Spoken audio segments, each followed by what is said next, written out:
હસતો તને જોઈ મને હાશકારો થાય। દીકરો તો કુળનું અજવાળું કહેવાય।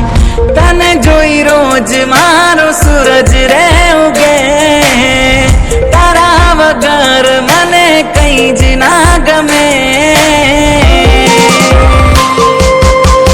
લાડકવાયો તું મને મારા લાડકા,